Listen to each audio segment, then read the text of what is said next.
नमस्कार मंडळी, मी माधुरी पुन्हा एकदा आपल्या सगळ्यांच्या अगदी मनापासून स्वागत करते. माझ्या सकाळच्या कामाला सुरुवात झालेली आहे बघा. आणि आता काय चुलीवरचा स्वयंपाक, त्याच्यामुळे जरा वेळच लागतो स्वयंपाक वगैरे करायला. तसं तर घरातली फरशी वगैरे लादी हे सगळं झालेलं आहे माझं. नंतर मी स्वयंपाक करायला घेतला. आणि चुलीवरचं कसं काड्यांना 17 वेळ हात लावा, मग तेच कपड्यांना पुसा, ही एक माझी सवय आहे कपड्यांना पुसायची. त्याच्यामुळे म्हटलं आता स्वयंपाक वगैरे करायचं. आणि ब्लँकेट पण धुवायला टाकले होते मी, थंडीचे दिवस आता आपण वापरलो, आता उन्हाळ्याचे ठेवून द्यायचे धुवून स्वच्छ, म्हणून ब्लँकेट वगैरे भिजवून ठेवले होते. मग हे स्वयंपाक करायचं, कपडे वगैरे धुवायचे, तेव्हाच आंघोळ वगैरे करायची असं मी ठरवलं होतं. त्याच्यामुळे मी अशीच कामाला लागली. आणि चूल म्हटलं तर एक एक करून एक पदार्थ बनवावा लागतो, त्याच्यामुळे स्वयंपाकाला पण भरपूर उशीर होतो. आणि सुट्टी होती रुद्राच्या शाळेला संडे असल्यामुळे, मग काय आरामातच उठणं होते नेहमीपेक्षा. इतर दिवस तर आपण ठरलेली वेळ असते त्यानुसार आपण चालत असतो किंवा त्यानुसार कामं होतात. पण रविवारच्या दिवशी उठायला 5-10 मिनटं इकडे तिकडे होतात.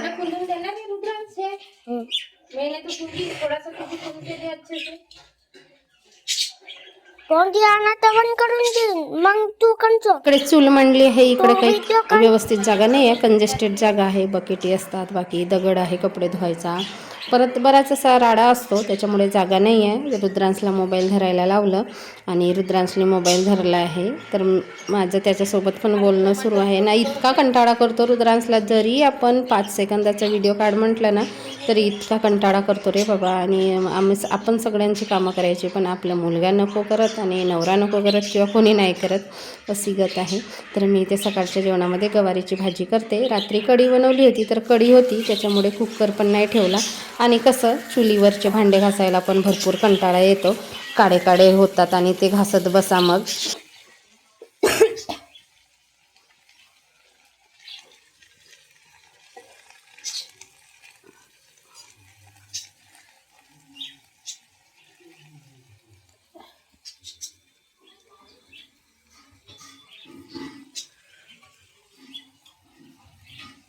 गवार शेंगाची भाजी करत असताना ना, गवारीची शेंगा तेलांमध्येच परतायची ना तर खूप छान लागते भाजी.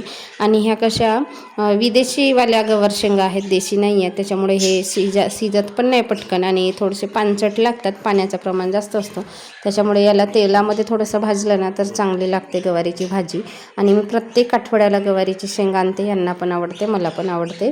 मग आता इथे पोळ्या करायला घेतले आणि खाली बसून पोळ्या वगैरे लाटणं किंवा करणं हे सुद्धा एक कठीणच काम आहे बघा, आपल्याला सवय नसल्यामुळे आता. आणि गावाकडे कसं थोडीशी उंच जागा असते त्याच्यामुळे, आणि इथे सारखं प्लेन जागा आहे तर व्यवस्थित बसायलाच नाही होत. आणि इथे अडचण पण आहे, इकडे ओला झालेला भाग होता, भिजलेला भाग होता, बसायला पण अडचण होती. तर कशी तरी पोळ्या टाकल्याने, पोळ्या तर टाकणं गरजेचंच आहे कारण रुद्रांशला पोळ्याशिवाय होत नाही, मग पोळ्या तर कराव्याच लागतात. कपडे पण भिजून टाकले होते मी सकाळी, बरेच कपडे होते, ब्लँकेट होता, बेडशीट, उशीचे कवर, हे पॅन्ट शर्ट, असे बरेच असे कपडे होते.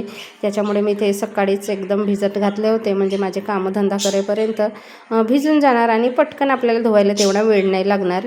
जिकडे तिकडे गॅस टंचाई दाखवतो, सिलेंडरचा प्रॉब्लेमच दाखवतो टी व्हीमध्ये. आणि काही ठिकाणी मिळतात इझिली, पण आमचं ब्लॅक आहे, ब्लॅकमध्ये घेतो, आमचं कार्ड नाही आहे, त्याच्यामुळे आम्हाला जरा उशीरच लागेल. पण दुसऱ्याच्या नंबरवरून यांनी नंबर लावलं होतं, लागला नंबर. आता कधी मिळतो ते बघायला पाहिजे, किंवा लवकर तर नाही मिळत. आता सगळ्यांना माहीत आहे की आपला सिलेंडर 45 दिवसाच्या नंतर मिळतो. आता बुकिंग केलेलं आहे, आता कधी मिळतो काय मिळतो बघू. आता तोपर्यंत चुलीवर करायचा, नाहीतर मग आहे इंडक्शनचे भांडे माझ्याकडे नाही आहेत. आणि इंडक्शनचं जेवण चवीला पण वेगळंच वाटलं, आवडलं नाही, म्हणून चुलीचा वापर होतो आहे. इथे ब्लँकेट वगैरे भिजवले होते, ते असे पायाने खुंदून घेतले, म्हणजे मड काही असेल ते निघून जातो. आणि हे मोठे कपडे असतात ना, आपण सारखं काही धुत नाही, त्याच्यामुळे मडतातच. आणि रुद्रांशचा हा फेवरेट ब्लँकेट आहे, मग हा काय करतो, पांघरतो, इकडे तिकडे फिरवतो, असं करतो. त्याच्यामुळे अजून लहान मुलं असतील तर लवकरच मडतात कपडे. पण मी लवकर भिजवला होता ना, 3-4 तास तरी व्यवस्थित पाण्यामध्ये मुरला, त्याच्यामुळे मड पण निघून गेला. स्वयंपाक पण माझा जवळपास होतच आला होता. त्याच्यानंतर मी कपडे धुवून घेणार आणि बाकीची इतर घरातली कामं आहेत ती अशी होती. होती संडे मॉर्निंग माझी.